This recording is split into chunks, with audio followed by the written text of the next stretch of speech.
Ladies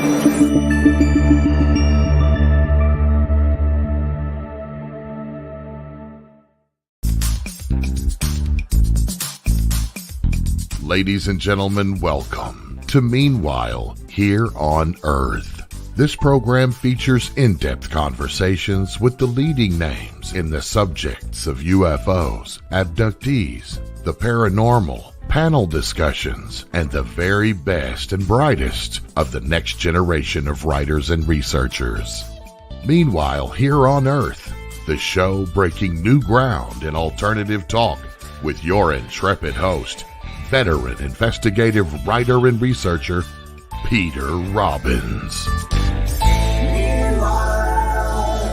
Here on Earth.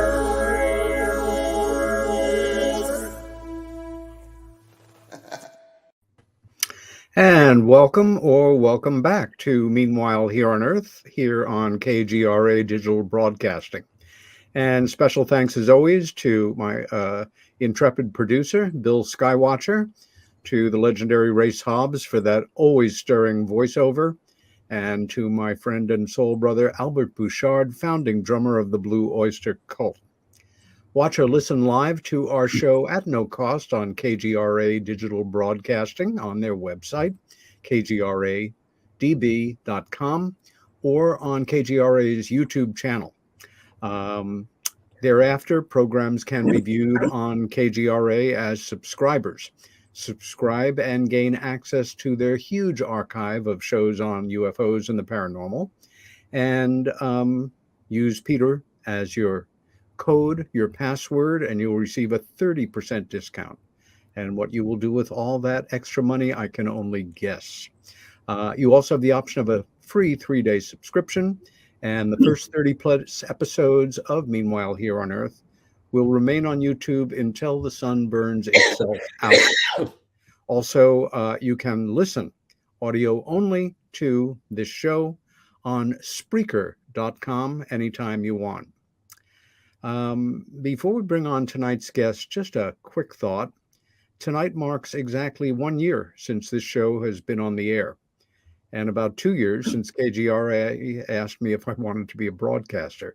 I asked them if I could think it over, and did think it over for quite a long time before agreeing.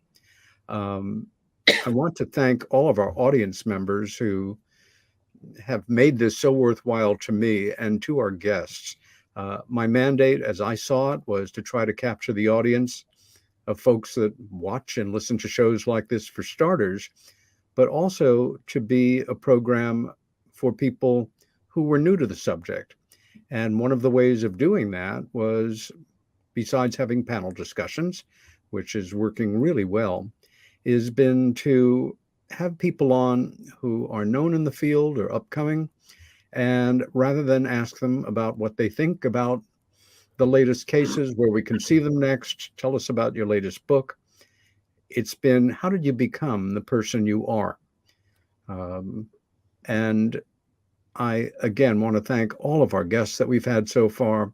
1 year in running, and tonight we bring on a guest who really is in a place by himself in many respects compared to many of the folks we've had on.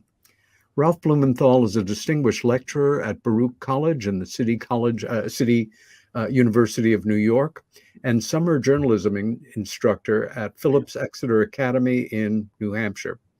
He was an award-winning reporter for the New York Times from 1964 until 2009, and has written 7 books on organized crime and cultural history. He led the Times Metro team that won the Pulitzer Prize for breaking news coverage of the 1993 truck bombing in the World Trade Center.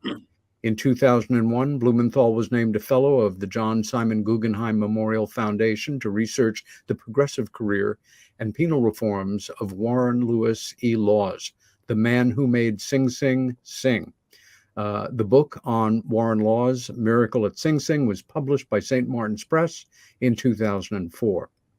For more than 45 years, Blumenthal led an extensive and illustrious career at the Times as Texas correspondent and Southwestern bureau chief, 2004 to 2008, Arts and Cultures News Reporter, 1994 to 2003. Investigative and Crime Reporter from 1971 to 1994.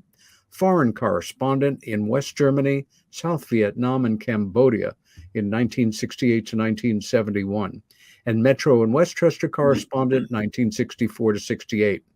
He began his journalism career as a reporter columnist for the Grand Prairie Daily News Texan in 1963. Oof, quite a year to start a career in journalism in Texas. Blumenthal earned a Guggenheim Fellowship in 2001, a Columbia University Graduate School of Journalism Alumni Award in 2001 as well, and the Nyman Foundation's Worth Bingham Prize for Distinguished Investigative Reporting on U.S. Air Crashes in 1994. He was named a Townsend Harris Medalist of the City College Alumni Association in 2012 and inducted into CCNY's Communication Alumni Hall of Fame in May of 2010. Since 2010, he has taught journalism in the high school summer program of Phillips Exeter Academy in Exeter, New Hampshire, and in 2010 was named a distinguished lecturer at Baruch College, where he has taught journalism and currently oversees historic collections in the Newman Library archives. You can find his website at ralphblumenthal.com. And it is a pleasure to introduce Ralph Blumenthal. Welcome to Meanwhile Here on Earth. Thank you, Peter. I'm exhausted just listening to your intro. I've used up all our time. Show's over. Merry Christmas, folks. Thank you. Yeah. Ralph, like me, you are a native New Yorker. And I think for a lot of folks who are kind of mystified by greater New York and maybe think of it as an impersonal place, it's a wonderful place to grow up, and certainly in the times that we did. So let's begin at the beginning. Where in the city were you born, and can you tell us a little about your parents?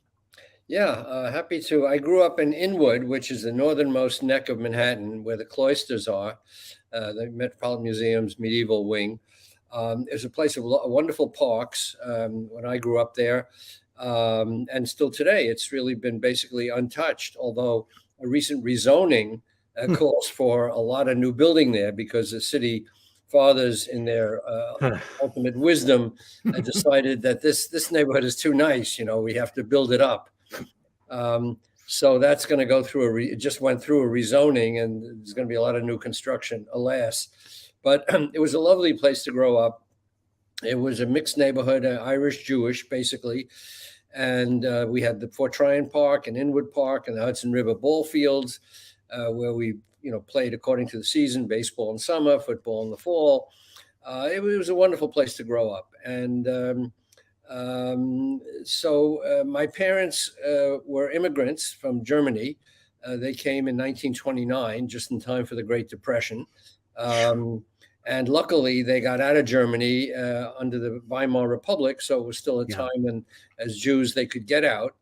They got married and immigrated just for a new life. But some of my relatives, unfortunately, they weren't so lucky. But anyway, so I grew up in this German Jewish household. My parents spoke English with a German accent, and I learned German from my grandmother who came over. And all in all, it was a wonderful place to grow up. Your first dream was not journalism. It was, like mine, being a painter. Another one of the wonderful things about growing up in the city is the access to some of the greatest museums in the world. As a kid, did you visit the Museum of Modern Art and the Metropolitan Museum, and I'm sure the Museum of Natural History like I did? Yeah, my parents took me to a lot of museums. It was a kind of a schlep, from where we were uptown to get downtown on the A train. But you're right. I did want to be an artist. It was my first career objective. I studied art at Music and Art High School, which was then and it still is a wonderful high school. It was divided into, half the students were qualified under music and half under art. And I got in under art. So I studied sculpture and painting. But that was my first goal. For those who are not familiar, which is many of our viewers and listeners, New York City has this extraordinary system where we have normal high schools, but specialty high schools as well. And you have to qualify to get into them. And if we went through the list of some of the distinguished graduates of the high school in music and art who went on to Juilliard and distinguished career in the arts, would take up the rest of the show. Also, I should say, in the interest of full disclosure, I lived in Inwood for a time as well. And having lived all over the city, I think it was my very favorite area. Also, my dad grew up for part of his life in Inwood. So when I learned that's where you started your life, it was a double pleasure to hear. At what point did you start to feel that maybe being in the arts was not for you? And what was it that made that transition? Was it an individual or something in history or something in the news that made you feel, I've got a feeling for journalism or want to write? Well, what happened is, a lot of my life, Peter, was governed by synchronicities, which is interesting because it comes up obviously in the study of UFOs. What happened is I went to City College, which was a free tuition college and very prominent, college at the time. It still is, uptown in Harlem. It had two campuses then, and where I am now at Baruch College was really a part of City College when I went, and then it broke away and became its own school. But I went to this City College uptown, and I studied art my first 2 years. And one day I walked into the newspaper office, the student newspaper called The Campus. And I was immediately captured, abducted. I mean, I thought this was the coolest thing going. The kids there were very tough. They knew about everything at the college before anybody else because they were on the paper. So they, got advanced information. They wrote on deadline, which was a great skill I yearned to acquire. I was in heaven. I mean, I never look back. I still love art. I go to museums, but at that point, I turned my career objective to journalism. And I rose in the ranks of that paper, the Campus, from cub reporter to copy editor to ultimately editor-in-chief. Again, synchronicity being what it is. My dad went to CCNY on the GI Bill, but the downtown 23rd Street campus. My campus was over on 23rd Street on the east side as well at the School of Visual Arts, where I graduated from and then taught.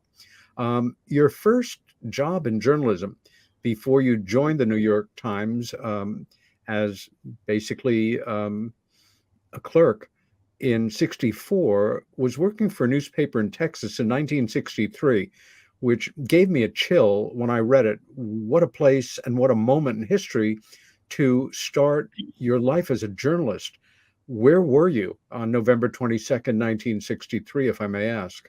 Yeah, well, that's an interesting story. I went down to Texas because I had a little time off. I graduated in the off year to become editor of the newspaper. I stayed an extra half year, so I graduated instead of in June of 1962, which I was scheduled to graduate. I stayed until January of 1963. So I had some time off. So I went down south and made my way to Texas, where I knew some people from Inwood. And to get a job, I walked into the small weekly newspaper. It was a string of 4 area newspapers around Dallas, and in a town called Grand Prairie, which has now been swallowed up by the airport. I got a job on this small paper, and I was it. I mean, I wrote the stories, I took the pictures, I wrote the headline, and I learned a lot. It was a wonderful experience. But then I got into Columbia Journalism School for the fall semester in 1963. Oh my! So I came back to New York and entered Columbia. So I was at Columbia when Kennedy was assassinated. And I should tell you that when I was down there working for the Grand Prairie newspaper, I did sense a great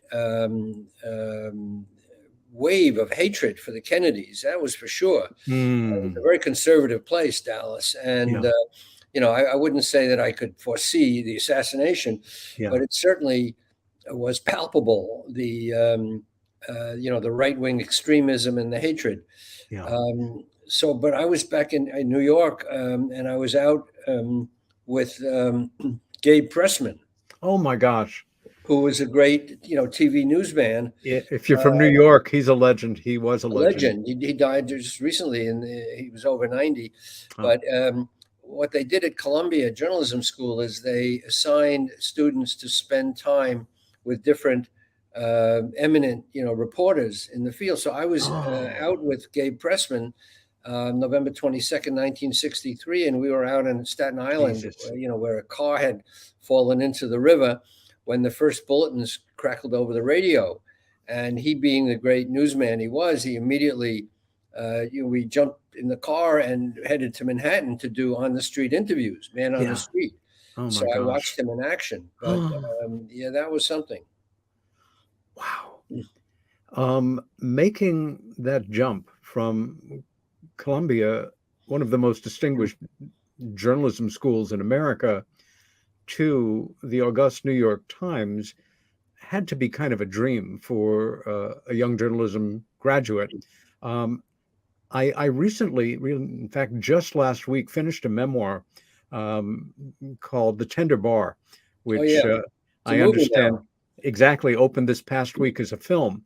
And I was doubly fascinated, in part because of everybody in the book is an alcoholic and nobody's admitting it. It's just the great bar culture and, the father issues involved. But our protagonist, the author, talks about starting at the Times as a copy boy and, kind of the madness and the dreams and the hours. What was it like starting to work at the Times for you? Well, it was great because when I graduated Columbia, I didn't really know what I was going to do. And again, it was another moment, a great synchronicity in my life.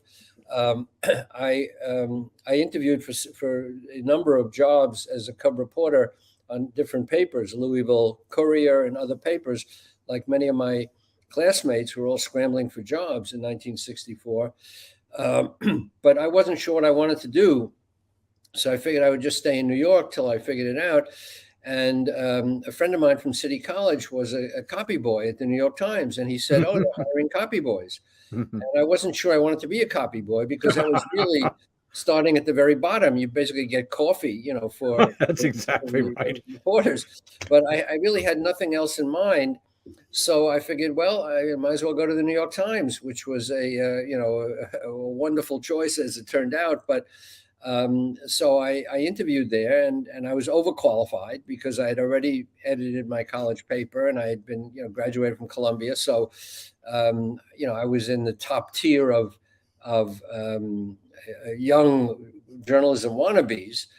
And that job at the Times was really a very menial job. You just carried, stories from the reporters' typewriters to the editors and got coffee for people and did whatever they told you to do. But there was no writing involved. But I did do writing on my own and I handed it to the editors. Good. And that caught their attention. So I was put on the staff pretty quickly. And within a few months, you were on the Metro staff. Do you remember? That had to be a very proud day. Some of your first assignments? It was. And the editor was a wonderful character named Abe Rosenthal, A.M. Rosenthal. Oh, my gosh. Who was a legend at the Times. He had been a foreign correspondent, and he was brought in 1962 or so to make the paper less of a sleepy place, which it was, and encourage good writing.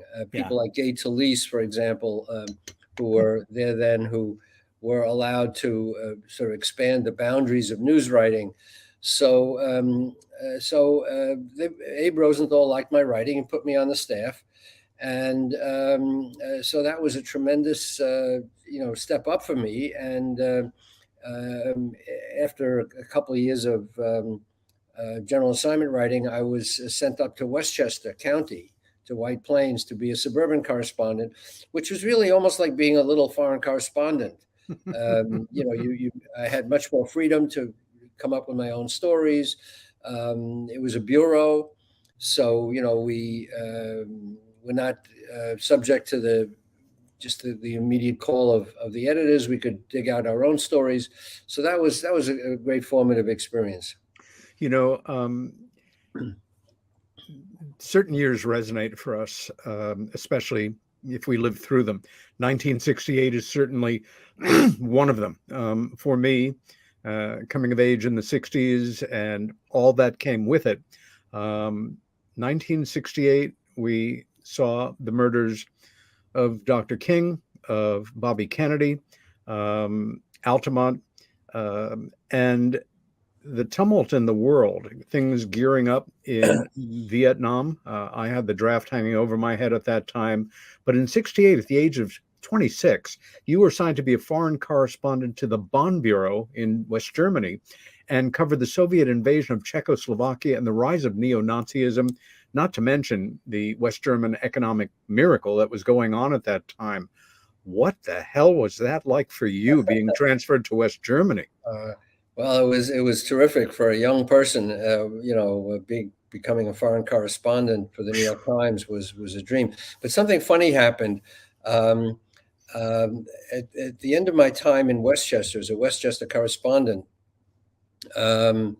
this would have been around May or so of 1968. With all the student revolutions going on, I heard quite by accident that the high school in New Rochelle was on fire. It was a kid who had burned it down, as it turned out later.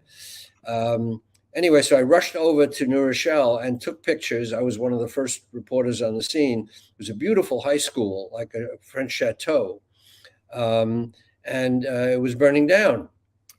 So I took pictures and wrote a story quickly, and I phoned it in. Nobody had cell phones then. I had to find a phone.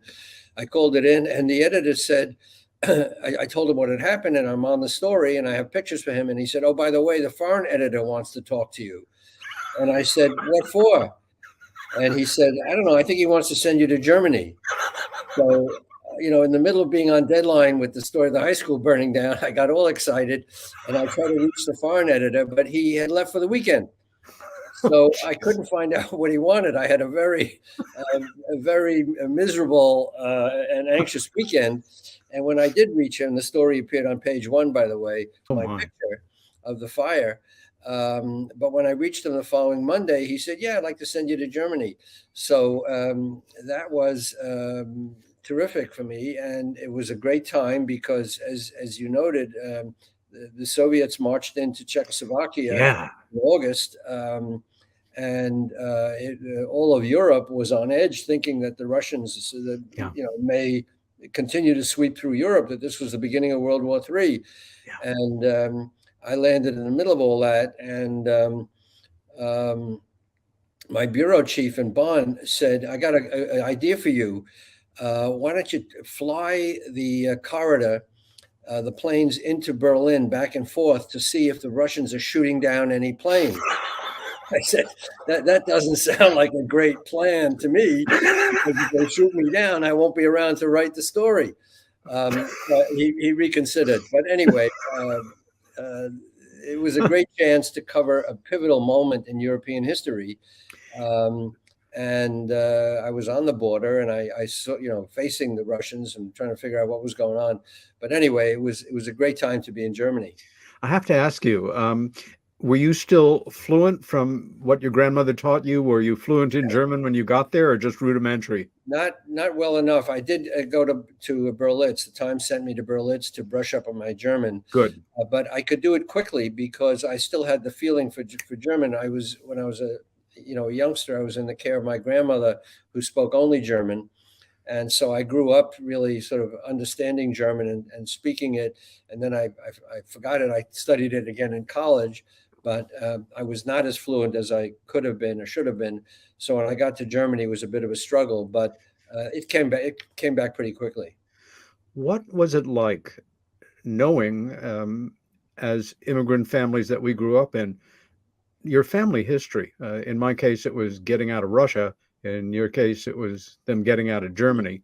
But all of a sudden, you are a Jew in Germany. Anti-Semitism is still very real. Do you remember any particularly memorable moments of just, kind of seeing your karma and your life at that moment as a young reporter, a New York Jewish person back in Germany? Yeah, well, I try to be sensitive and I covered quite a number of Nazi stories, including a bishop in the Roman Catholic Church who was unmasked as a soldier, a World War II soldier in a extermination unit, basically in Italy. So I had plenty of Nazi stories to cover, but two things jump out particularly. One was my parents came to visit me in Germany. They had avoided going back to Germany ever since they arrived in New York in Sure. 1929. And they would, completely avoided going back to Germany for obvious reasons. Yes. But because I was there as a correspondent, they did come.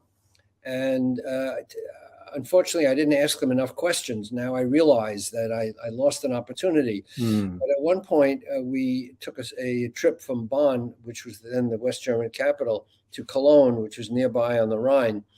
And my father did a kind of a double take at the railroad station in Cologne.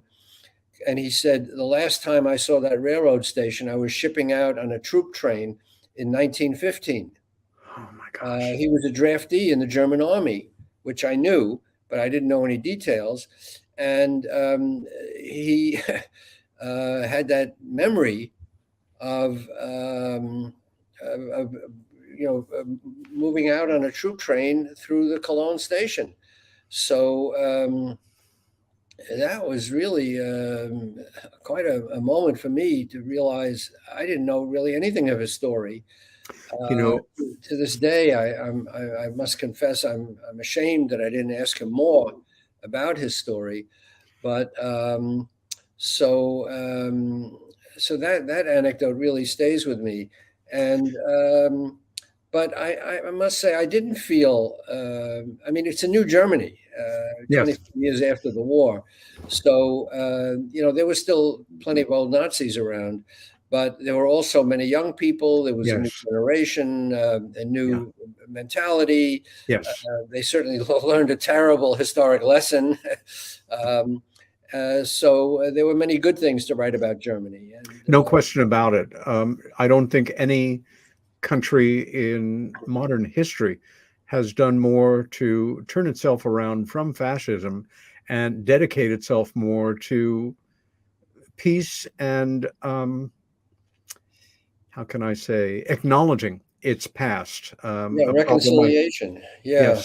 A problem that still lingers with modern day Japan, although they've certainly done a wonderful job. Right, Peter. The Germans made a fetish, really, of atonement. To the point where, there's monuments everywhere. And the Japanese have not done that at all. They have not come to terms with that. They're still enthralled to the right wing that protects that legacy and will not let them really will not let the young generation delve into their terrible history. Before we move on, I think it's important to say that, and I know this from my father's mother's half of the family who were German Jews, that German Jews, up until Hitler consolidated power in 1933, anti-Semitism had been going on for a millennium or so. It was understood, but it always passed one way or the other. And German Jews always took great pride, not only in being the best educated Jews in Europe, but the most patriotic. And many German Jews went to war with the same sense of nationalism for the First World War that their Christian and other compatriots in Germany did as well. It's just that things changed after 1933, and if you hadn't gotten out by then, you didn't. Absolutely. It's a very interesting story that the German Jews felt very betrayed by the treatment under the Nazis because they felt patriotic under the Kaiser. And my father Absolutely. was a draftee. He didn't volunteer in the German Sure. army, but Jews felt very much a part of Germany and participated in the industrialization, the Yep. development of Germany, the rapid development, Yeah. super rapid development of Germany, and then of course the collapse after World War One Yeah. turned them into scapegoats. Yeah. Exactly. Um, we could spend the whole show on this and other shows as well.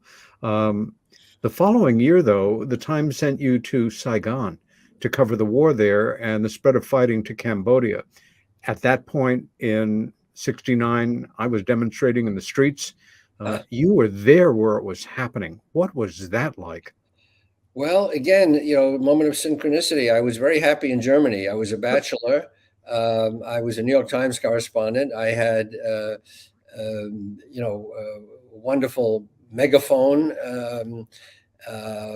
My proficiency in German was improving, so I felt more and more comfortable in the beat. There were great stories to be Yeah. gotten.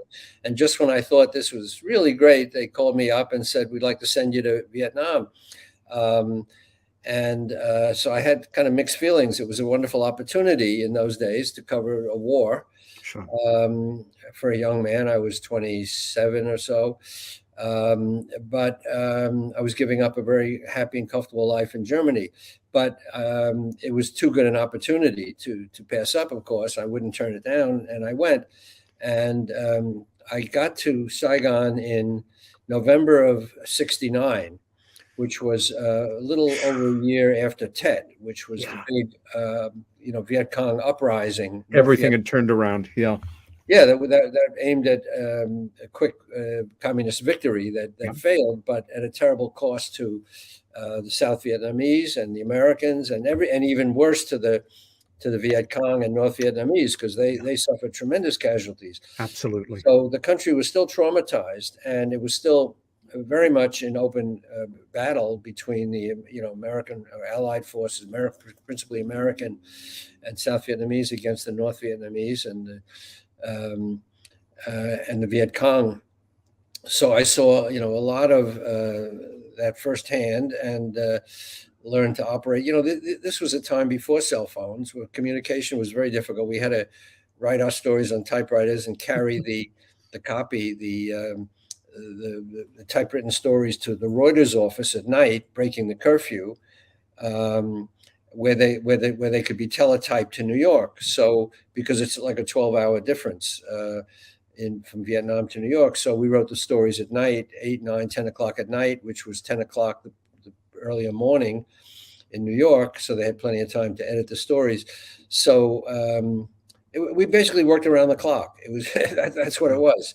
You got up in the morning, started working on a story. You worked on it all day and into the night, and fixed it up last thing before you went to sleep. So it was tough, but it was a wonderful education for a young journalist. Yeah. There was a story developing at that time that the American people were not aware of under Nixon's war plan, which was the extension of the war into Cambodia, which caused a huge explosive scandal when it broke. Were you aware of that at some point or another? And do you remember at what point you did become aware of this secret extension of the war into the next country over? I was aware because we found out, the journalists found out that the war was spreading to Cambodia, that the U.S. was carrying the war to Cambodia and actually secretly invading Prince Sihanouk's country, because Cambodia was officially neutral, even though it was leaning toward the North Vietnamese. It gave the North Vietnamese a lot of trails to bring supplies into South Vietnam. But so the U.S. was secretly bombing Cambodia, and I became aware of it at some point, and was informed by the American military authorities there that this was a state secret, and I could not announce in the New York Times that we the U.S. was bombing in Cambodia. Yes. So it was a very difficult moment. I had to find ways, sort of coded ways, to tell my office what was going on. We managed to get the news out in a sort of roundabout way, But then when on March 18th, 1970, Sihanouk was overthrown by a U.S.-supported general named Lon Nol.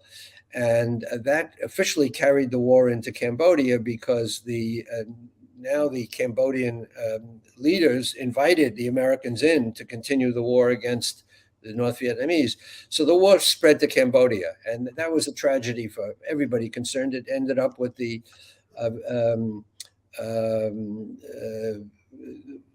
Pol Pot, the Cambodian fanatical, communist leader, turning Cambodia into a charnel house that killed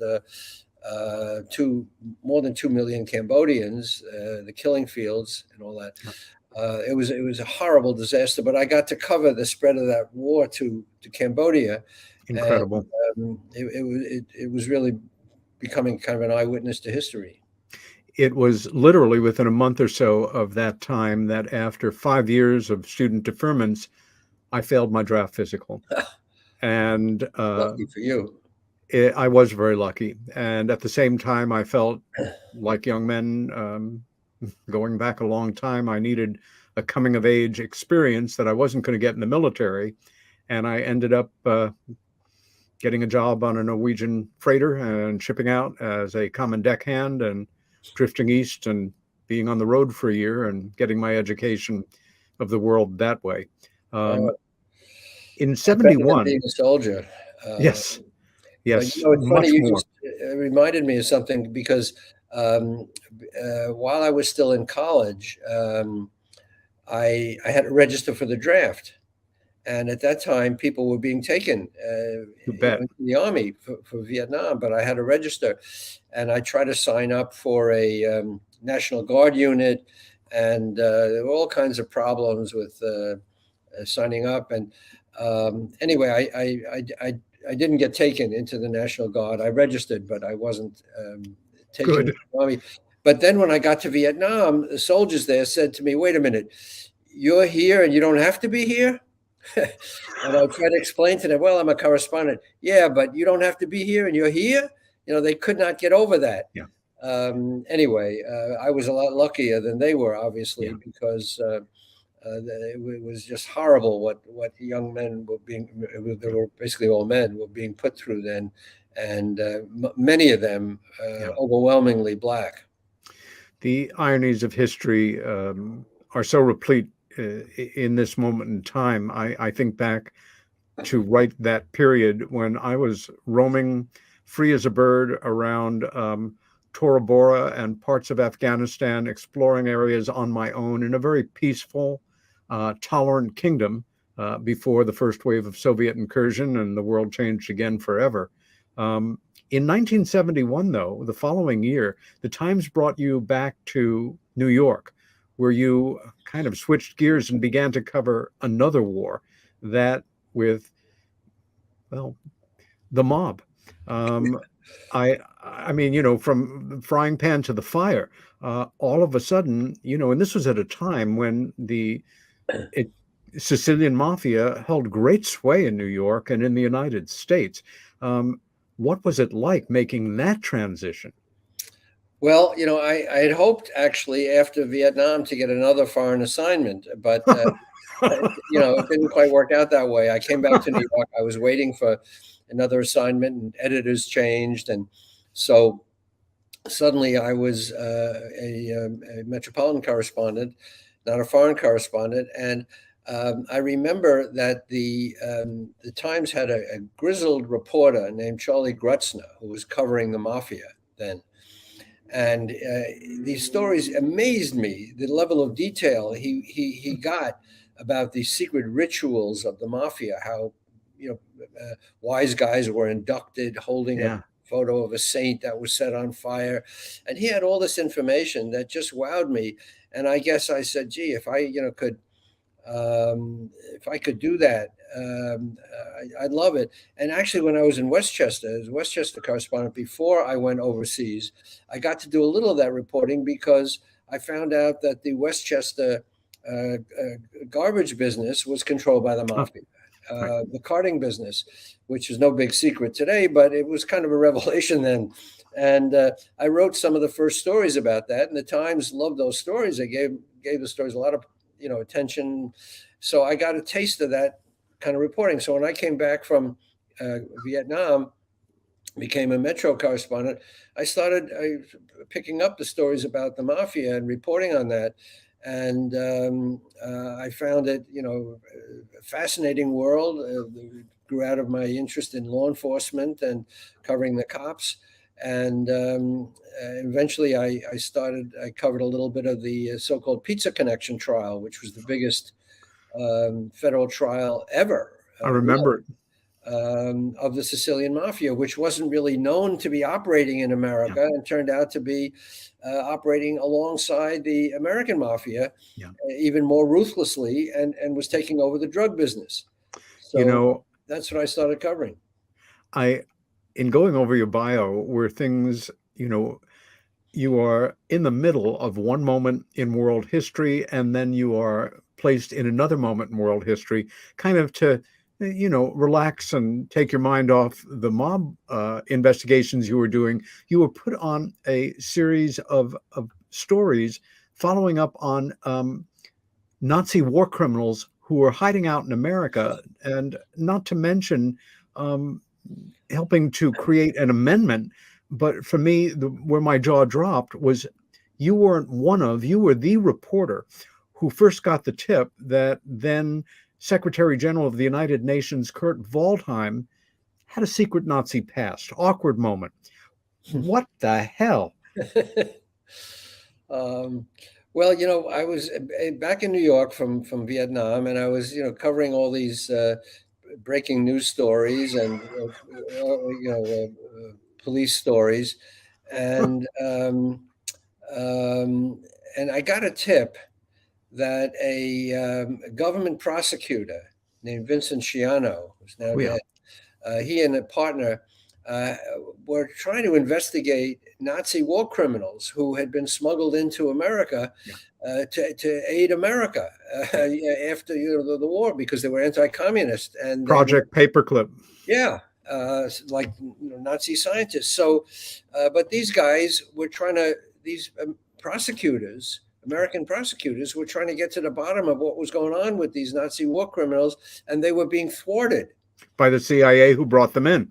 Exactly, and their superiors were sort of hampering their efforts to find out how these Nazis got into the country. So I started doing a series of stories about some of the Nazi war criminals who were let in, and some of them were horrendous. There were people who did human experiments on concentration camp prisoners. And there was a bishop in Detroit, a Romanian Orthodox bishop, who had fomented atrocities in Romania, a slaughter of Jews. He was a member of the Iron Guard, and he was a respected member of the Romanian Orthodox Church. He gave the opening prayer at the U.S. Senate, I think, in 1956. Oops. So I went out to interview him, and I ended up writing these stories about these Nazi war criminals who were in America, who had been brought in. Some of them, slipped in under, by downplaying their pasts, but others had been actually brought in by the CIA because they were anti-communist. Exactly. And they had the best anti-communist network established in all of Europe, and those secrets came over with them. Right. Yeah, there was something called the Rat Line, which was recently the subject of a book. They called it the Rat Line, which is those lines that rats use to escape a ship. Yeah. Well, this Rat Line made it possible for Nazi war criminals to get out of Germany after the Nazi defeat and find their way to Argentina and South America and, and into the United States with the help of, fascist church members often. Anyway, so that was something I investigated and I found really intriguing. And the Times had an appetite for these stories. And as you said, eventually Elizabeth Holtzman, member of Congress, introduced an amendment that became law that barred citizenship to anyone who had participated in atrocities or Yes. discrimination against a particular group, in this case Jews. Yeah. So that really changed the law.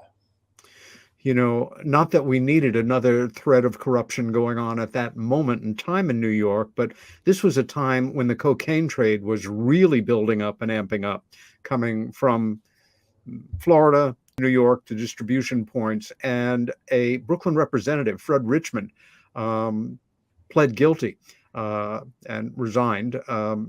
But the level of corruption was tremendous. And of course, this was an area where, if you got in their face too much, like the mob, they would kill you. Again, you had a certain status as a journalist, but how close did you ever have feelings that, maybe I am pushing a little bit too hard, or I should back off on this story, or there are certain protocols I need to follow in dealing with the mob, or, the cocaine stories that you were following? Well, I always knew, what the rules were, and the rules were you don't get involved with the mafia. The people that they would threaten or kill were people who were involved with them in some business dealings or whatever, and because then they could point to you and say you were dirty in some way. Yeah. So as long as you avoided that, there wasn't much danger, as a reporter of getting attacked or killed by the mafia. I mean, I had a few scary moments meeting guys in garages and things like that, and I was very well aware that these are not nice guys, not nice people. They were kind of scary, but I kept my distance, and it was always very professional.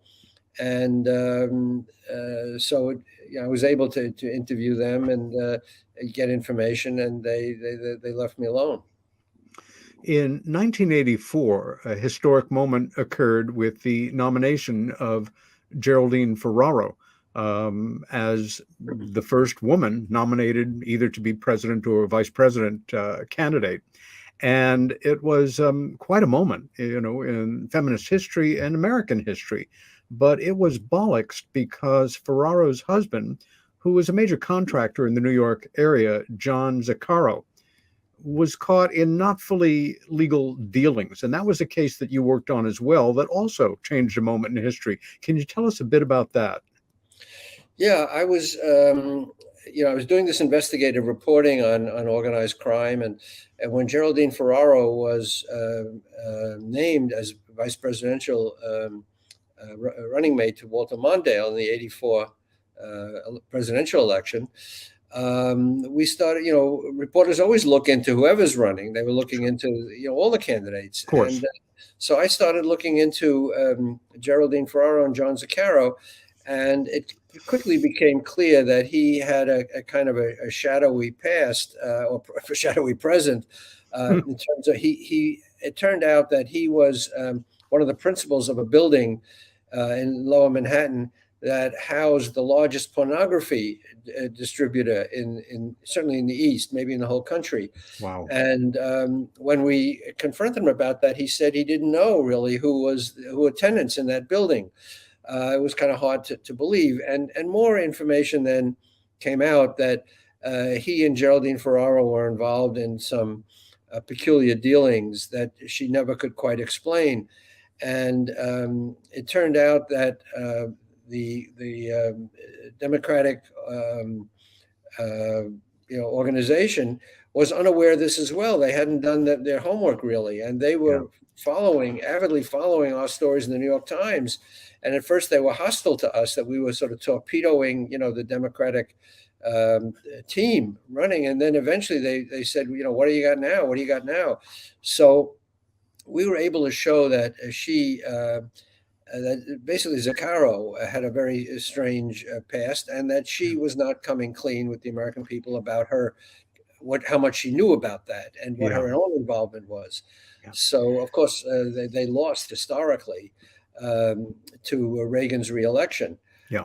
So it wasn't, it didn't become an issue that she'd be, elected as vice president. But I'm very proud of the reporting we did, and I think we unearthed a lot of very important details for voters to know. Yeah, the truth is the truth, and the hell with the side that you're on. You follow those leads, and you come to whatever conclusions you need to, and you put it forward, and that's the way it is.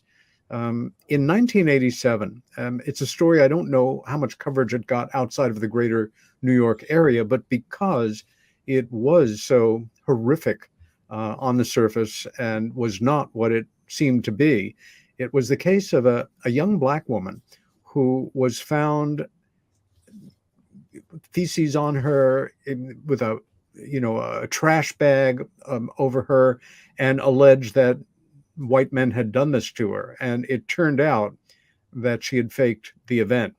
In the course of the investigation, though, Reverend Al Sharpton basically championed her case and then really never apologized.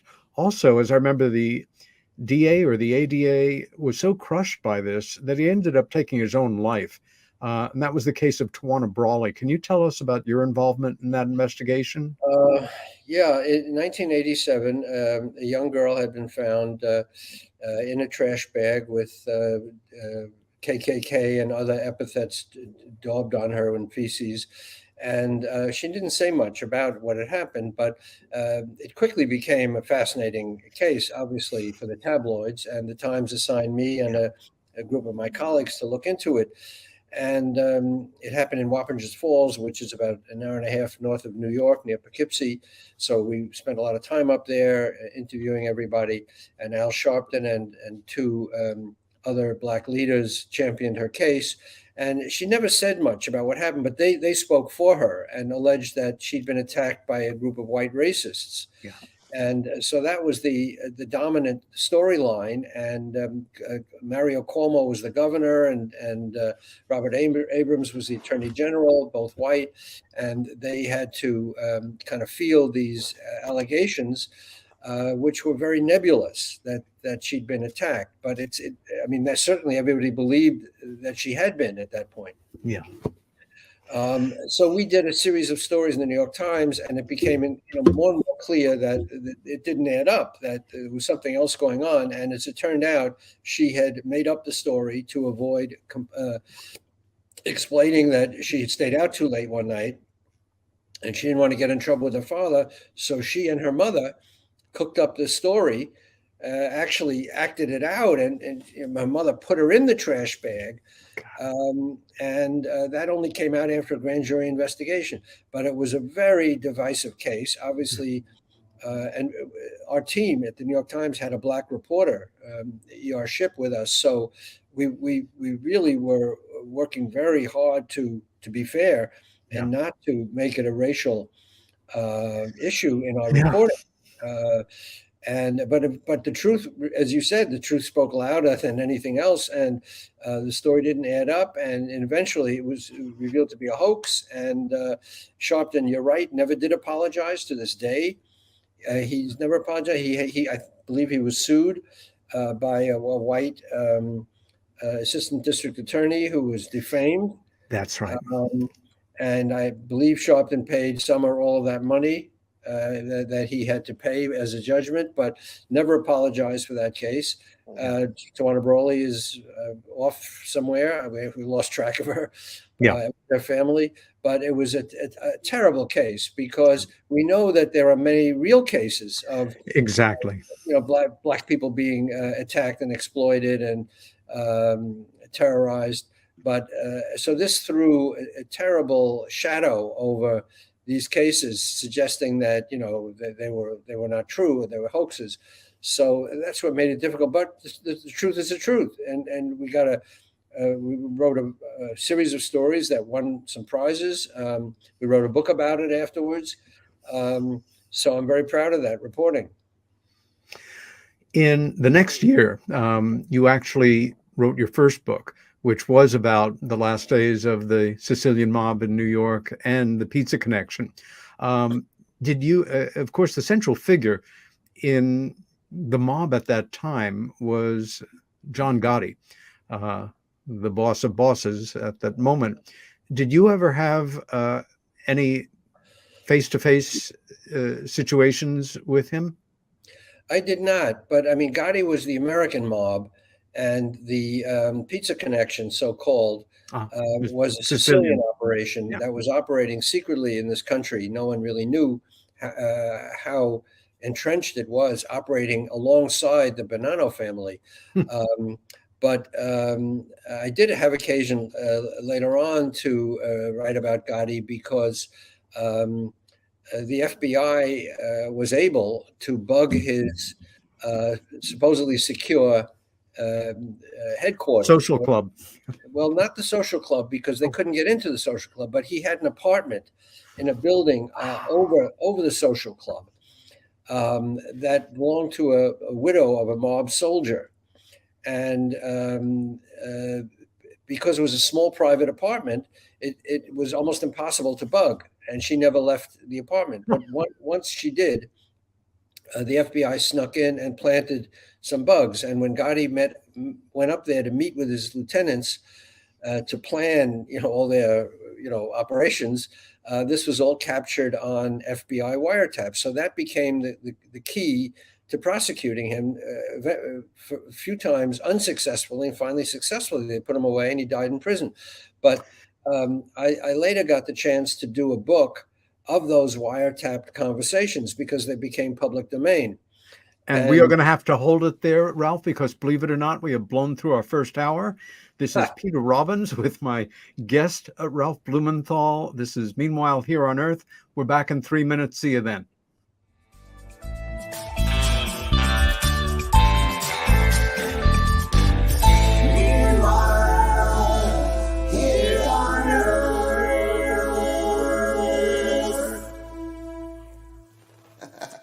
Hey members, the new KGRA DB app is now available on iOS and Android devices. Gain on-demand access to any KGRA DB programming. Download any show directly to your mobile device to listen or watch on the go. Go to the App Store and search KGRA DB.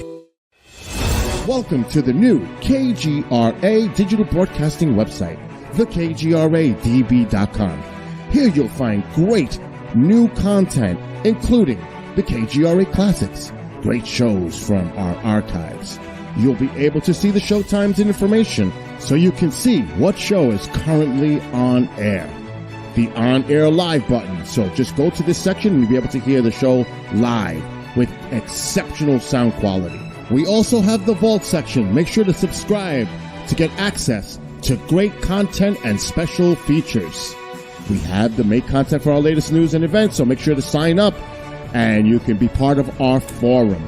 So make sure to check out the new KGRA digital broadcasting website, thekgradb.com. We look forward to seeing you there, and we hope that you enjoy the new website.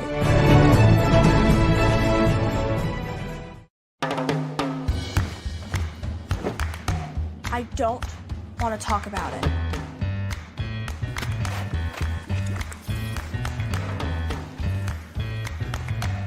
I don't want to talk about it.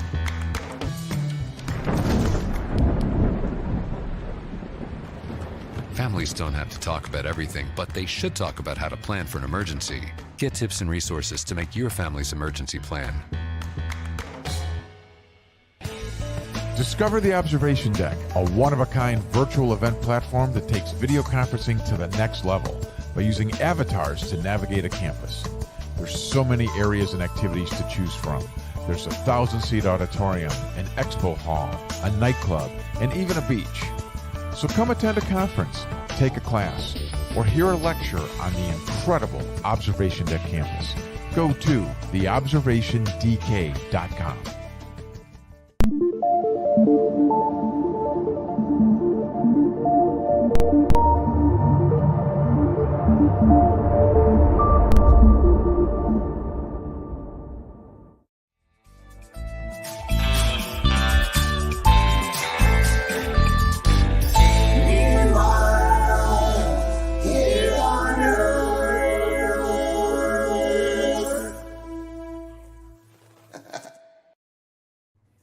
And welcome back to Meanwhile Here on Earth with Peter Robbins and my guest, Ralph Blumenthal.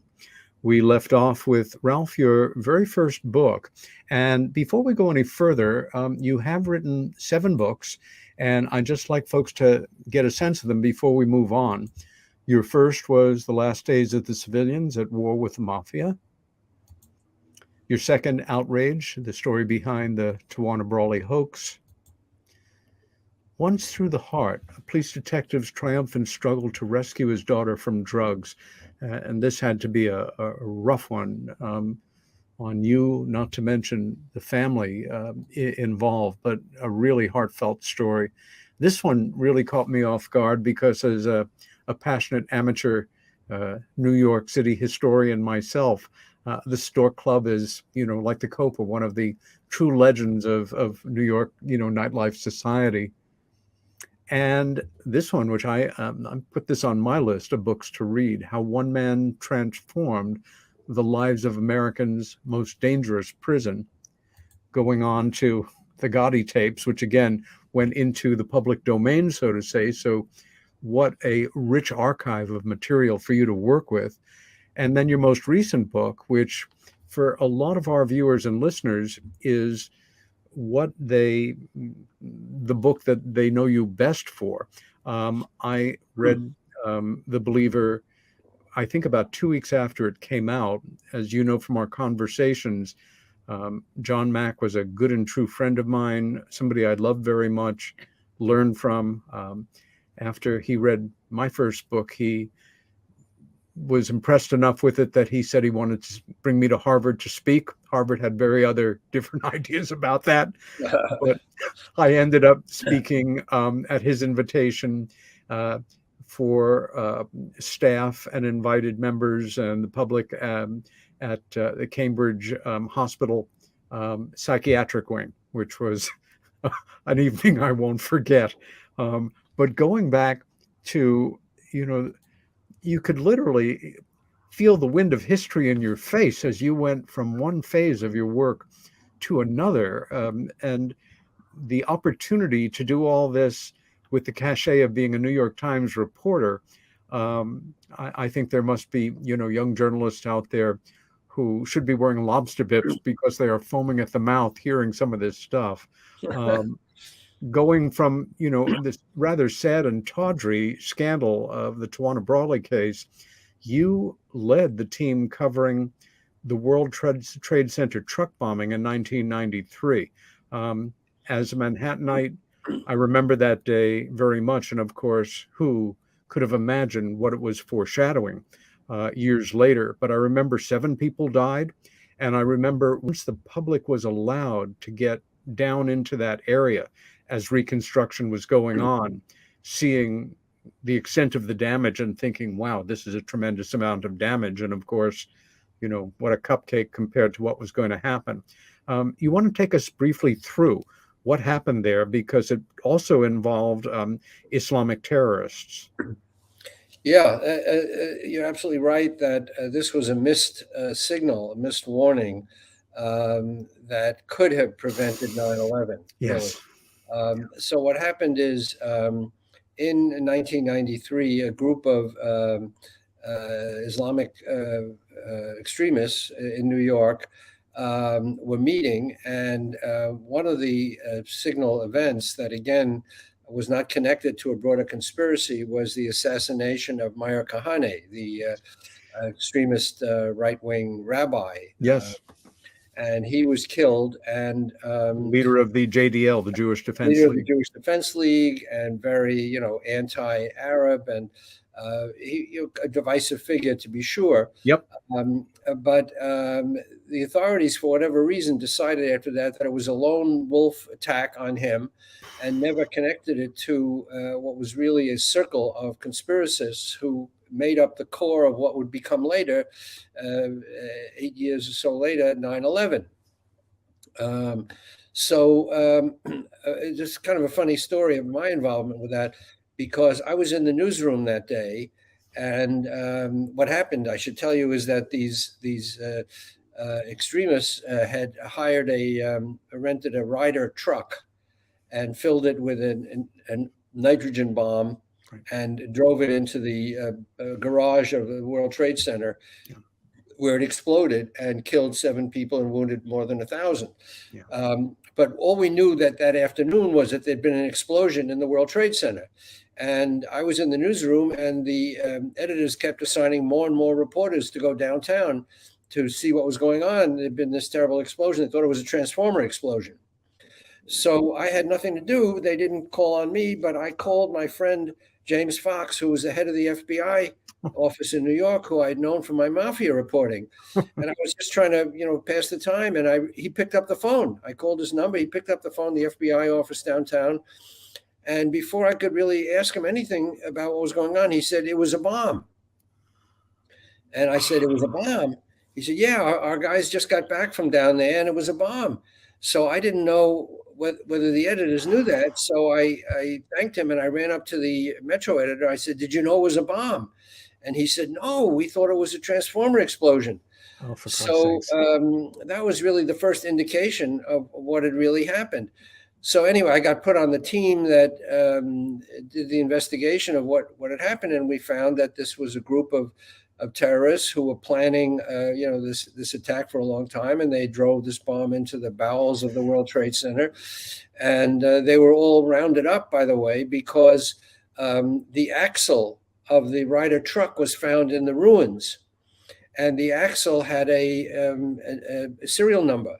So they could trace it to the Ryder Truck Agency where the truck came from. Yeah. And as strange things would have it, the terrorists, one of them came back to the Ryder office the next day to claim that the truck had been stolen because he wanted to.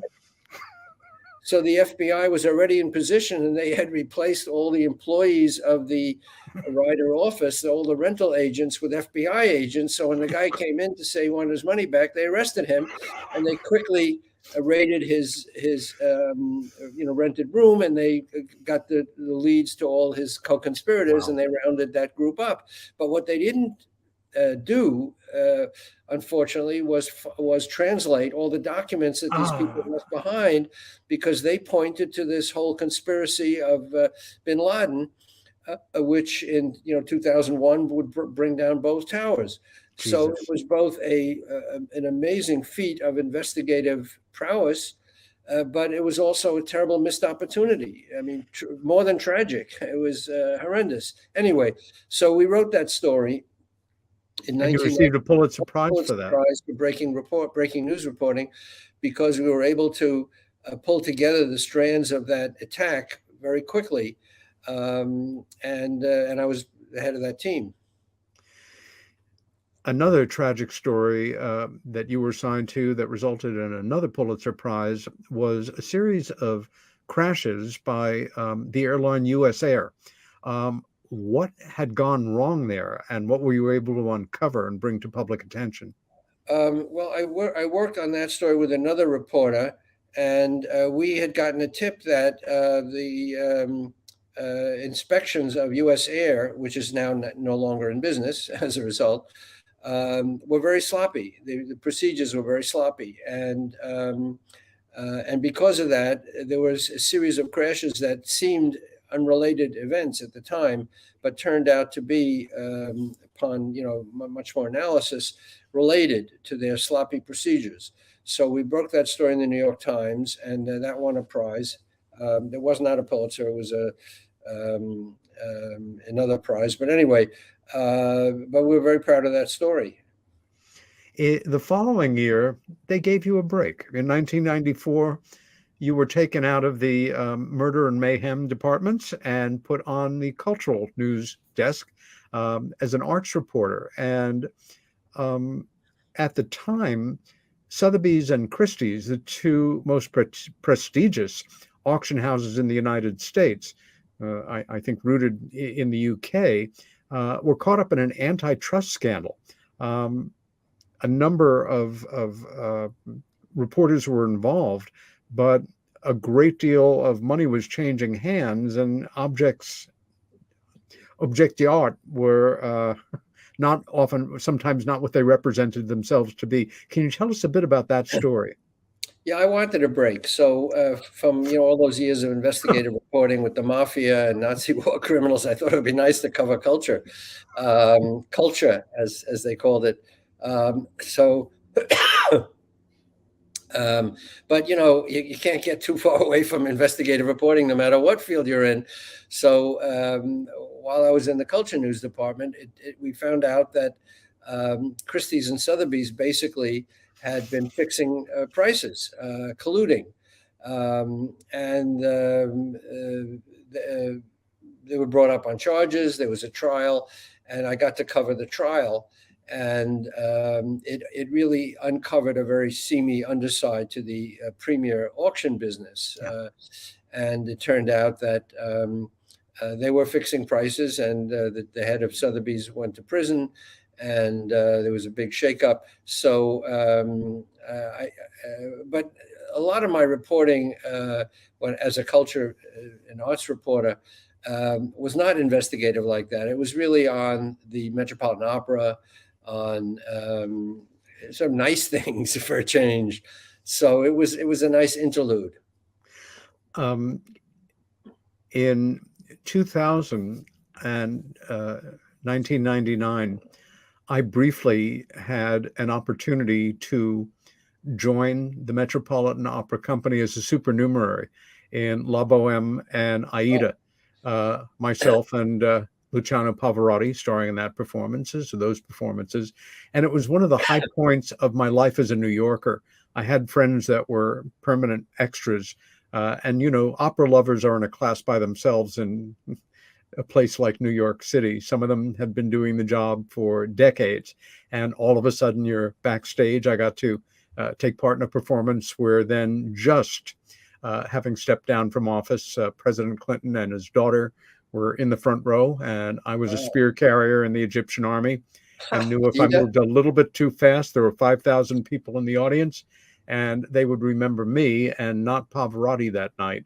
But what fun covering the opera. It really is. Yeah. Everybody should see Grand Opera. It will blow their minds. Forget about the greatest rock and roll shows you've ever seen. Grand Opera is absolutely mind-boggling. It was, and to rub shoulders with some of these people. I got to interview Pavarotti. I went to his, his studio, and he told me exactly what side he wanted to be photographed from. He was very demanding, just like you'd imagine him to be a real, divo. But anyway, it was a nice time of my life, and I got to cover some great stories. It's wonderful. Ralph, where were you on the morning of September 11th, 2001? I was home and about to go to work, and my wife was out, and she was in a store where she heard the news it was spreading like wildfire about 8:45 in the morning, and she called me and said, "Quick, turn on the TV." And I turned it on, believe it or not, in time to see the second plane hit. Oh. And the first one, everybody thought immediately was an accident. Of course. The plane had run into the World Trade Center. By the time the second plane hit, everyone knew that it was obviously an attack. And I rushed into the office. It was very hard. You couldn't get a cab. I had to walk from Midtown to. Oh, boy. Okay. But because, every city was turned upside down. Absolutely. Yeah. What are some of your memories of that day, if you don't mind my asking? Well, I saw it really through the lens of the New York Times.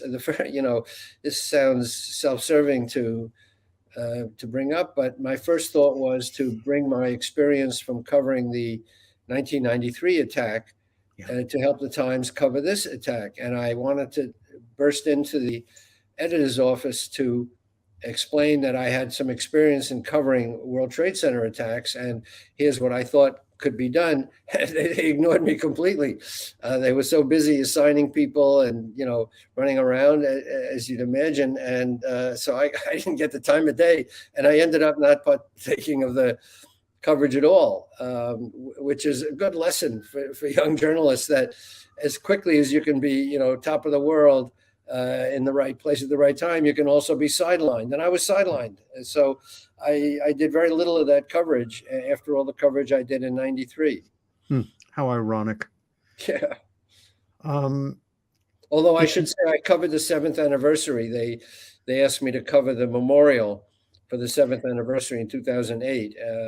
And it was a very touching experience because they read out all the names, and the bells peal for the two planes striking the towers at different times, et cetera. So it was very touching. Yeah, I was on 57th Street that day at my office, but on September 11th, 2002, the 1-year anniversary, I spent the day downtown. And it was heartbreakingly moving. One of the things I remember most was, you remember how the street, the city over the days following the initial attacks filled with police officers, first from every state in the Union, firefighters, and then from overseas. And there were quite a number of British police officers in New York that day. And, scenes just of love and people bursting into tears and connecting with each other in ways that are really unimaginable. Yeah, I remember the funerals at St. Patrick's. Every day when I'd walk to work, there'd be another funeral at St. Patrick's. So because so many, 300 some odd firefighters lost their lives, and dozens of police officers. So every day there were funerals. Yeah, it was certainly the most heartbreaking time in my life to be a New Yorker, and a time I was never prouder of to be a New Yorker as well.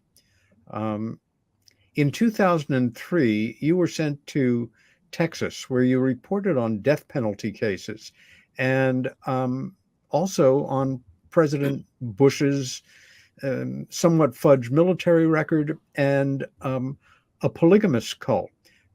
3 very intense stories. What can you share with us about some of that time you spent in Texas in 2003? So in 2003, I was ready for a change, and I heard that the correspondent, bureau chief in Houston, was leaving for another assignment, and I applied. And so they were taken a little bit aback because I was at, I joined the Times in 64. So by 2003, I'd been there almost 40 years. This was not a time to, take on a big new assignment, but they thought it over, and I was enthusiastic about it. So they said, sure. So I we moved my family to Houston, and in 2003, and it was wonderful because it was like being a foreign correspondent, except in my own country. I could discover a new world, really, because Texas is a completely other world, better or worse. But fascinating people, unbelievable history, patriotism for their state, a part of the geography that was new to me. Although I'd been there, as we said, in 63, covering Grand Prairie, Texas. But anyway, I had not been there in a long time. So it was a chance to reconnect with Texas. And it was wonderful because it was Texas. I always tell young journalists, you throw a rock and whatever it hits is a story. And in 2003, it was the run up to the election year. Bush was running for re-election. 2004, there was the strange polygamist cult that was, creating headlines. There was so much to report on, and then in 2005 came Katrina, which was actually the biggest story. Oh God, right. I had down there. And we knew that the hurricane was coming. A big hurricane was coming in, and the nobody imagined how big. Nobody could imagine how big. And the editors first said, "No, you don't have to go." Even though I was close to it, I was 5 hours away by car from New Orleans. They said, "You don't have to go." And then at the last minute, they said, "Yeah, try to get in on a helicopter." And there was no helicopters going in. I can tell you that. They were all coming out. But I did go in by road with a very good photographer, So we really were among the first people, if not the very first reporters in to see the extent of the damage, and which was horrendous. I mean, the people on the rooftops with white flags and,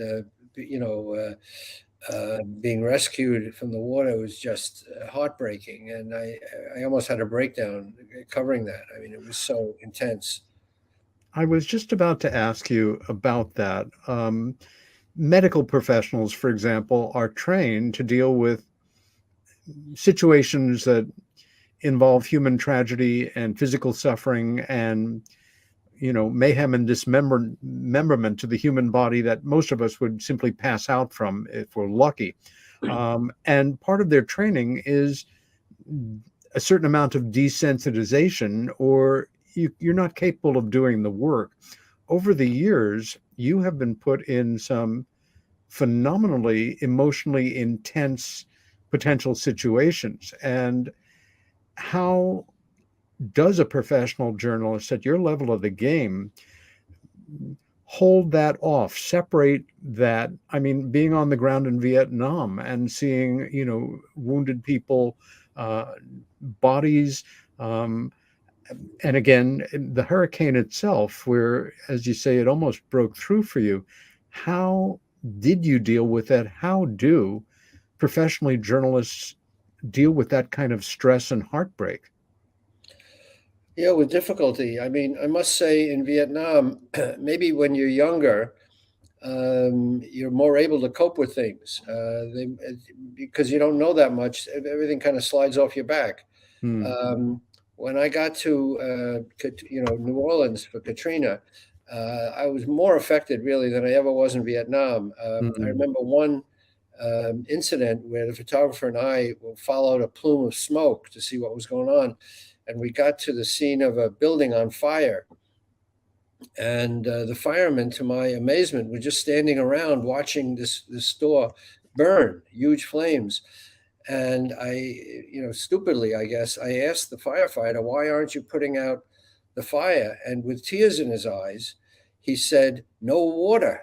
The hydrants weren't working. And the irony is that the city was underwater, but there was no water to be had to put out fires. So they just stood by helplessly watching this fire burn. And I must say that got to me to the point, even today, I have difficulty telling that story because it was so emotional. And seeing people walking around like, zombies, like the end of the world, pushing shopping carts with their belongings and tattered clothes. And one woman, I remember, was rescued on a boat. Private boats were being called into service to rescue people. It was an army, a navy, an armada of boats from all over came, private citizens, to rescue people. And a boatload of people came in and landed on the part of the interstate where the waters were lapping at the edge of the highway. The highway went into the water. The water had risen up over the highway, and this boat sort of docked on the edge of the highway, and a woman got out and sank to her knees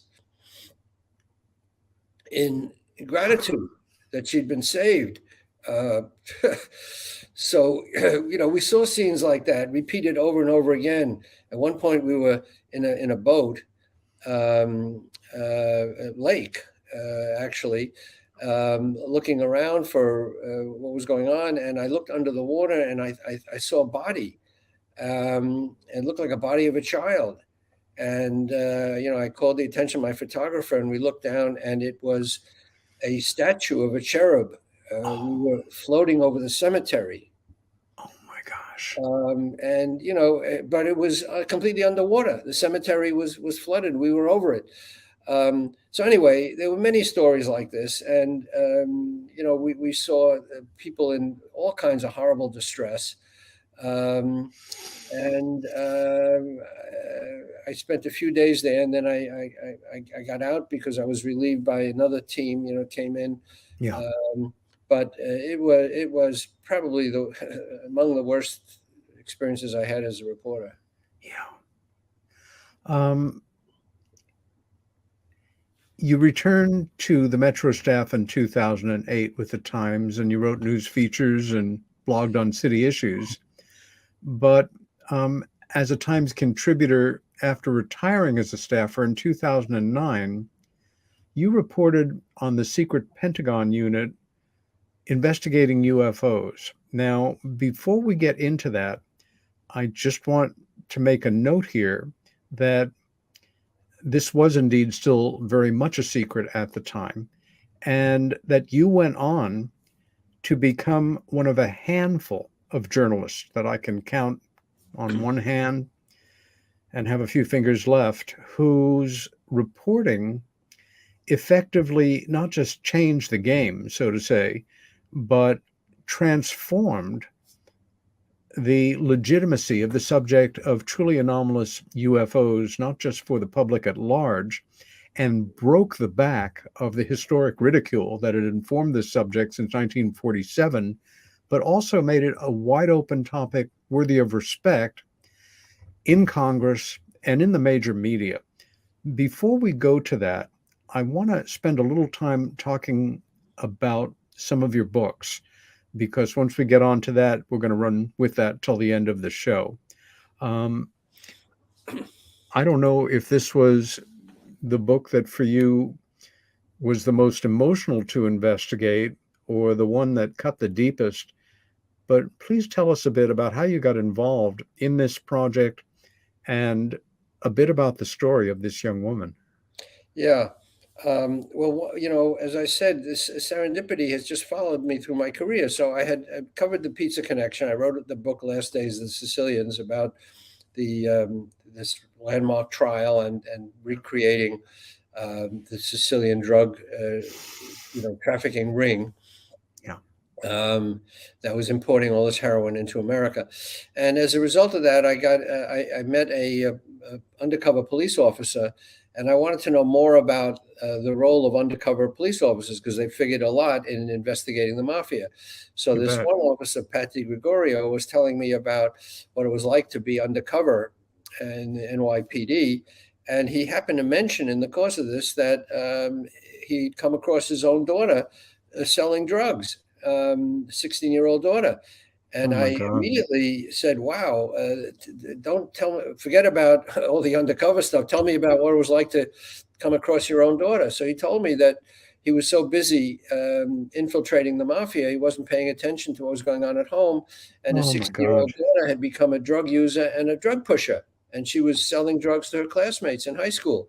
And he came across her, and this is what blew my mind. He said he came across her on the street one day in the middle of a drug deal, and he had to decide whether to arrest her, his own daughter.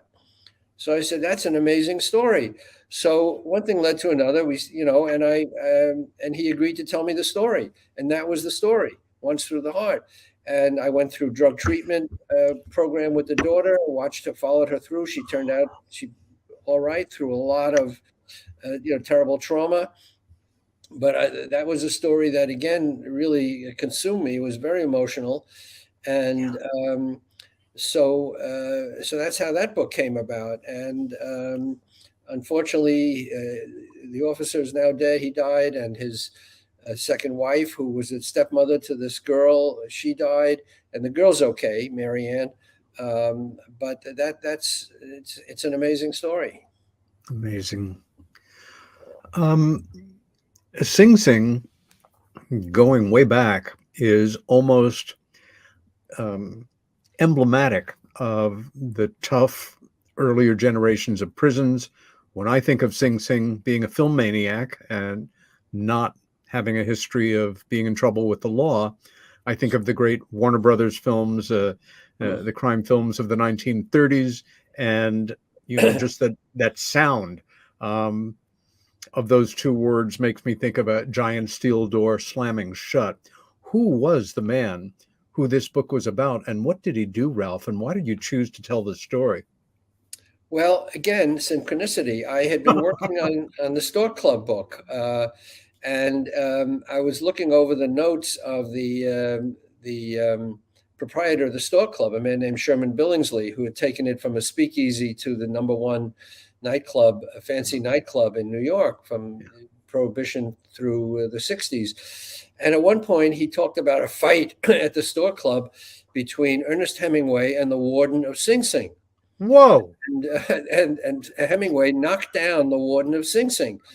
So I said, well, that's interesting. So I'd never heard of this warden of Sing Sing. So I looked him up, and it turned out this guy had a great story of his own. He was the warden of Sing Sing from 1920 to 1941. And he participated in 303 executions in the electric chair, although he was dead set against against capital punishment. And he was a great humanitarian. His name was Warden Laws. He had a great name for a warden. And he had a wonderful story to tell. And I found his archives at John Jay College. And I found his daughter. He had a young daughter who was at Sing Sing with him while he was the warden there, and she cooperated with me. So I got a lot of good material, and I wrote this book. And that was my last book before the UFO series. Yeah. There is something, it's hard to explain, but that quiet excitement that goes with research and putting pieces together and finding something that fits into the matrix of the puzzle that is right there, but nobody had the piece, and now you have that complete part of that aspect of that story. And again, the ironies to have presided over, I mean, for any of us, the thought of attending one execution, especially if you are against capital punishment, would be enough to throw your life off for the rest of it. Over 300 of them. And that was part of his responsibility on his job. I can't even imagine. And yes, always wonderful when you have a name like Laws and you're doing a job like that. Yeah. Going from this hellishness to, again, a part of New York City history that, you know, reminds me of Cole Porter lyrics. You're the tops, you're the Coliseum, etc. What a different direction for you to take off in, and what a world within a world the Stork Club was the emblem of. I know for my high school prom, going back into the 60s, myself and several friends and their dates drove to New York City to take our dates to the Copacabana to hear Buddy Greco sing. It was like a scene out of Goodfellas. And, you know, that was tame compared to this. Tell us a little bit about the world that you discovered here. Well, what happened is I had done a story about FBI files. The FBI was following people like John Lennon and Leonard Bernstein. And I got a call from a restaurant owner who told me that he was the adopted son of Josephine Baker, John Claude Baker, and he had a restaurant on West 42nd Street called Chez Josephine. And he told me a great story about how he was adopted with other orphans, although he wasn't an orphan, by Josephine Baker, who, by the way, has just been reburied at the most sacred spot in France. Yeah, she was kind of a war hero, and obviously the first mass media Black entertainer. Anyway, he'd been adopted by her, and she had been the focus of a very celebrated racial incident at the Stork Club, where she claimed she was denied service. Now, when I looked into it, it turned out to be a much more complicated story, but it got me interested in the Stork Club, and I made contact with Sherman Billingsley, the proprietor's daughter, because he had died. And she had his manuscripts, including a memoir he was trying to peddle, never got anywhere. So I took that on and wrote this book about the history of the Stork Club from his notes. And that's how I found out about the fight between Ernest Hemingway and Warden Laws. So the Stork Club book came first, then came Once Through the Heart. So there was a kind of a synchronicity, as I keep saying, to this story, that one thing sort of popped up and became my next project. So that's sort of how it happened. And I guess you're leading up to UFOs because that's the next thing that happened when I was in Texas. I was in Houston and I picked up a copy of John Mack's second book, Passport to the Cosmos. Yeah. And I'd never heard of John Mack. He was a psychiatrist at Harvard. He'd written a Pulitzer Prize winning biography of Lawrence of Arabia. He'd been in the New York Times. He'd been investigated by Harvard for studying alien abduction. Yeah. And I thought that was pretty cool. I should give him a call. Maybe I could interview him. And then I pick up the New York Times a few days later and find he's been run down and killed in London by a drunk driver. Yeah. And so that's what got me started. And I reached out to his family. They were not in any mood to talk because they were still mourning his death. It had just happened. Yeah. But eventually they did give me access to his archives, and he was a great saver. He had everything. He had audio records, videos, his own therapy sessions where he discussed his innermost feelings, unpublished manuscripts he'd written about the Harvard Inquisition, as I call it. So that's what got me started in 2004. But I still had not done anything with the New York Times because that came later. Let me ask you, growing up in New York as a kid in the 50s, do you remember ever, hearing about flying saucers, or was it something that interested you at all, or just, I was a great science fiction fan. I read Ray Bradbury, I read Isaac Asimov, I read, Clarke, all of them. I loved science fiction, but it was fiction. I mean, it was stories about, strange interactions, among the astronauts, and there had been no moon landing yet. That came in 1969. So it was all fiction, but I was a great science fiction fan. And then I kind of forgot about it until 2004. You should be aware that the authors that you just named, among other distinguished legendary science fiction authors, to a man, all thought actual, truly anomalous UFOs were bullshit. They absolutely thought that was crazy. And it's fascinated me as somebody deeply involved in the work, how many science fiction devotees think that people like me are crazy because we actually believe this stuff. It's fiction. Lighten up. This isn't really happening. That's funny. But you got into it again as a journalist, and that there was this project that a former Speaker of the House had been involved in putting forward and funding, and that was what got you into it, as opposed to a sighting, abduction, right, and which is quite different than other people. Did you immediately feel that there was something to truly anomalous UFOs, and that some of them might represent actual advanced technology under intelligent control from parts unknown? Well, listen, from 2004, when I started looking into the John Mack story, I realized pretty quickly that he was onto something. He was a very smart guy. Yes. And he had also never seen, nor did I, ever seen a UFO, or he was never abducted by aliens.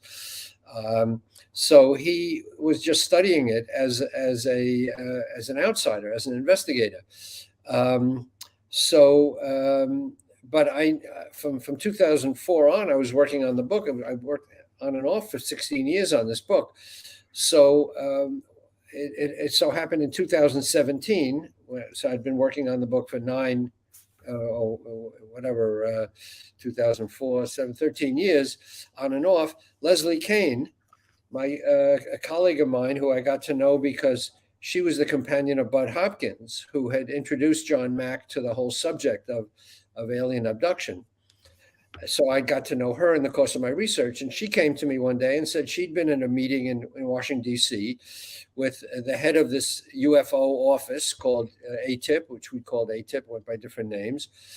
And he was resigning because he wasn't getting enough support. But there was this Pentagon office that was actually investigating UFOs that nobody knew about because officially the government was out of the UFO business with Project Blue Book at the end That's of right. 1969. They said there was nothing to see, Yeah. even though there were 701 cases still on the table. Yeah. Anyway, so she'd been at this meeting in October 2017 where she found out there was this UFO office, and the guy was resigning, and it had taken videos, or it had videos that had been taken by Navy pilots, which she had seen.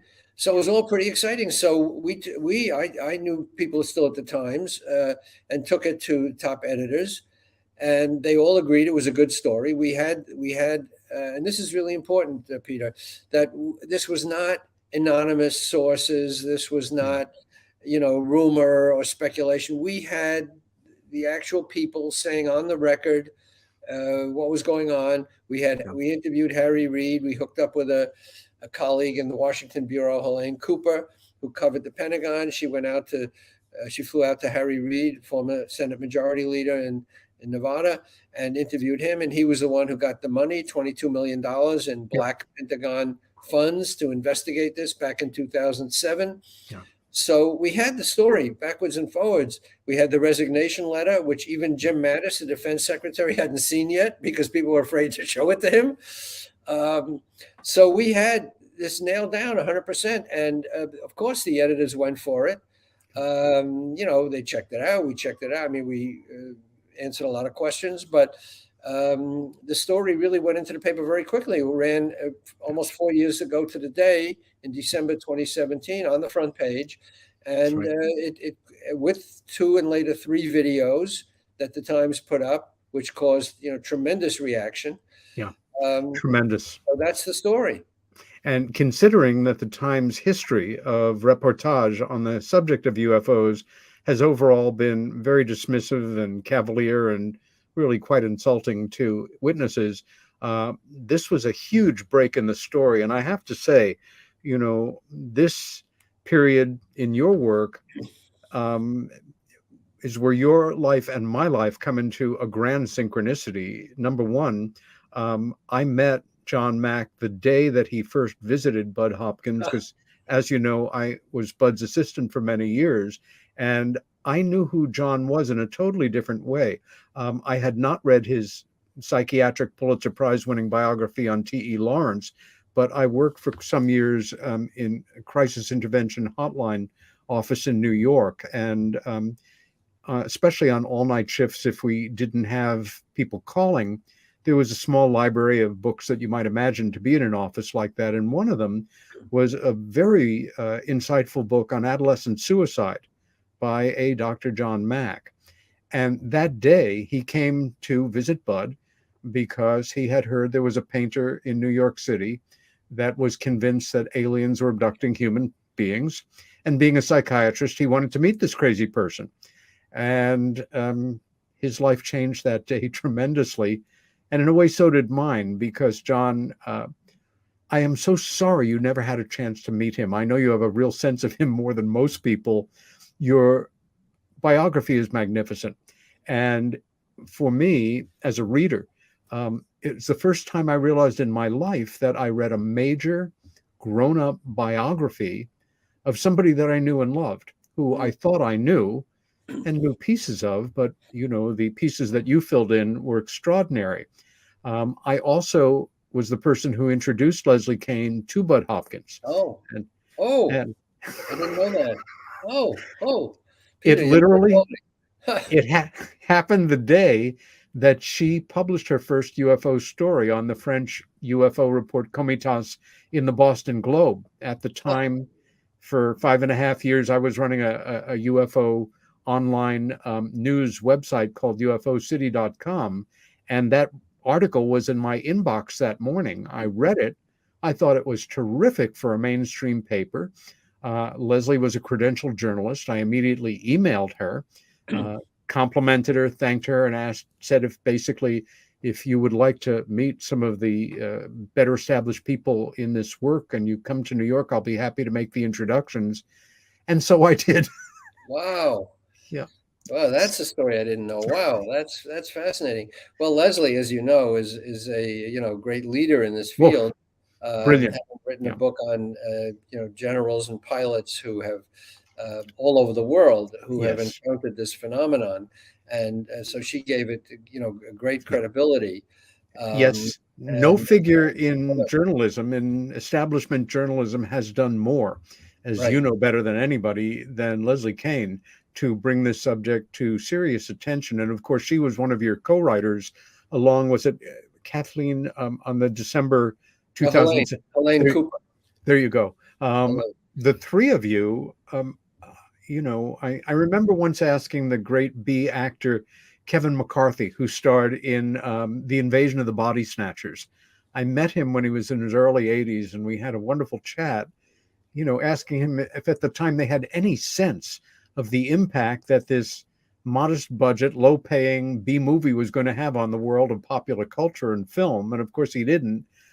Could you have imagined that this article, in the New York Times, that started in a small box on the front of the Sunday coverage, would set in motion this extraordinary sea change in the way that the world deals with this subject?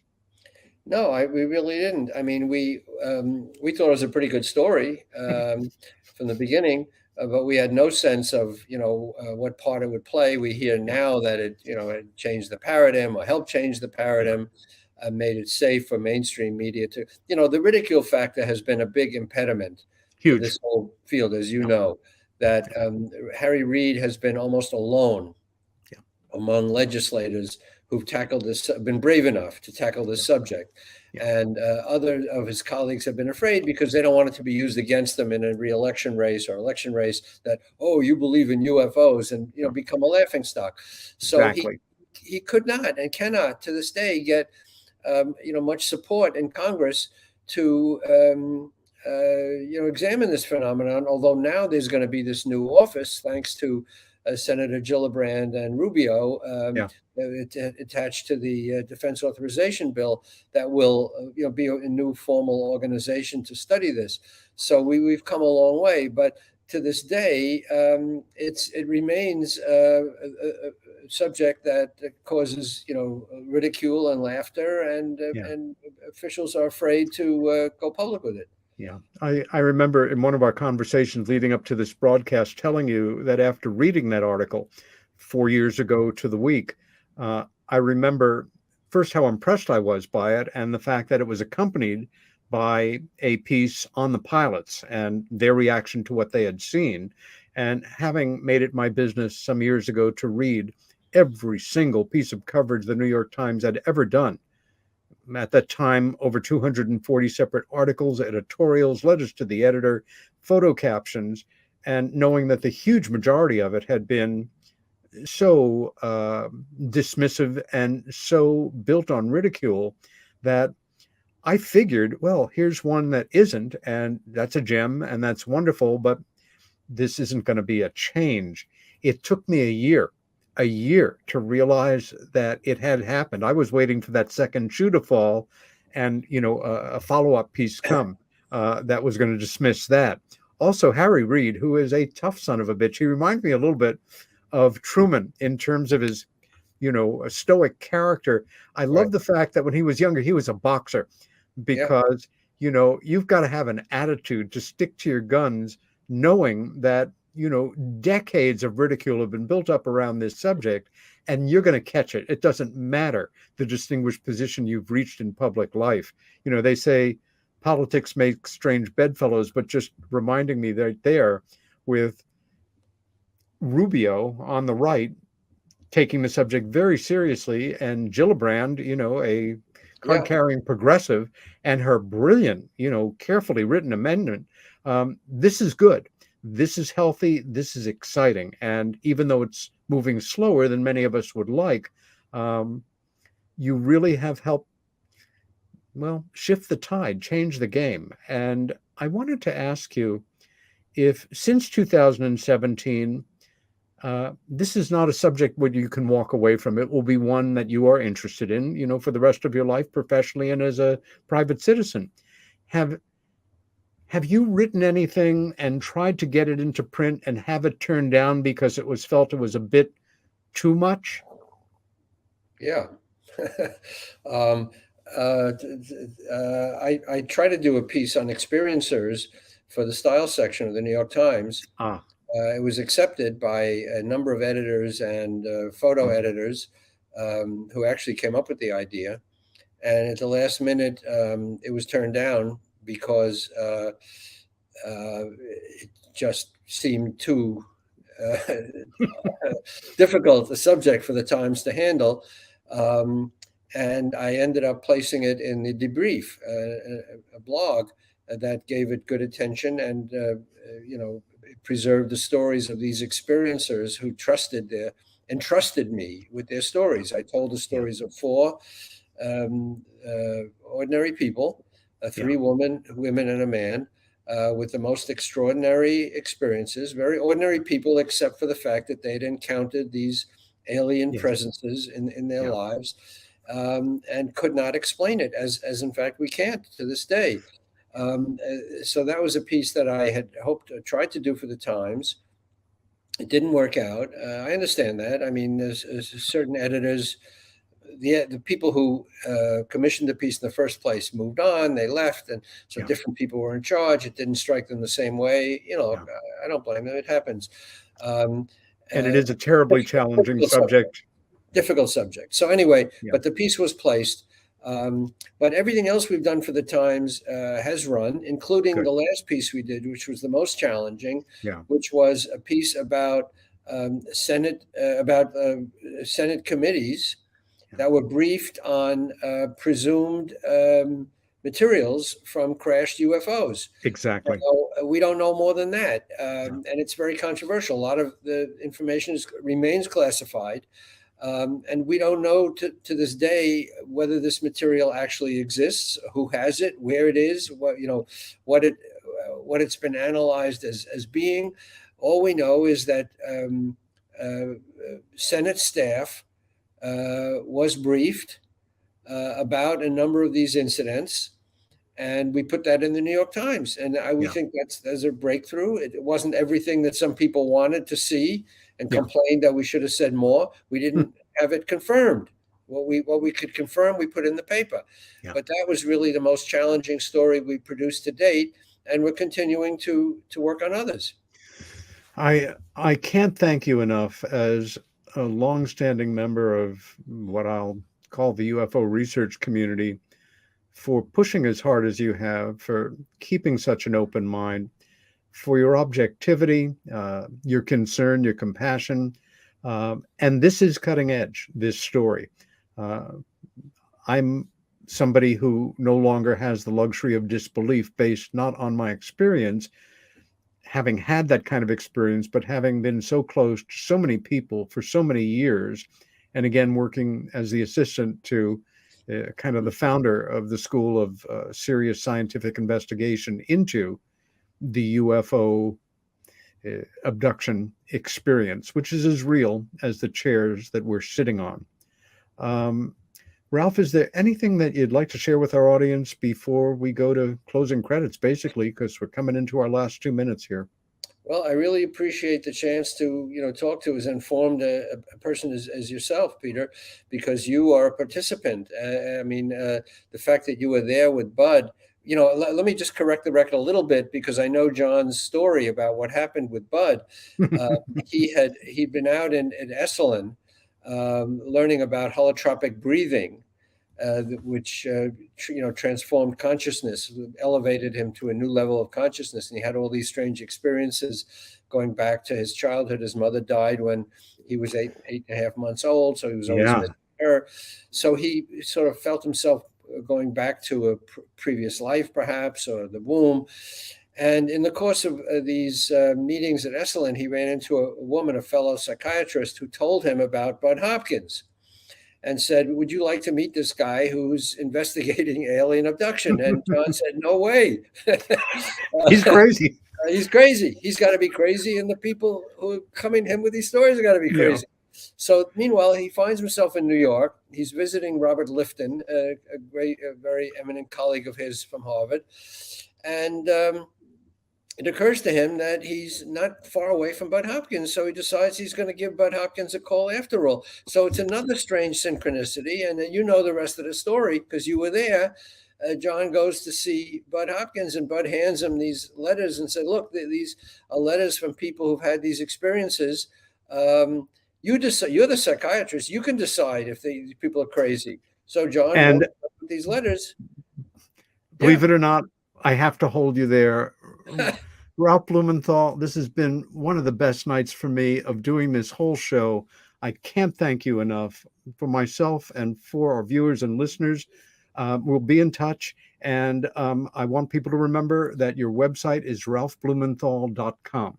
Next week's guest will be Rich Hoffman, founder and executive board member of the Scientific Coalition for UAP Studies, has more than 55 years experience in the field, and it's a show you're not going to want to miss.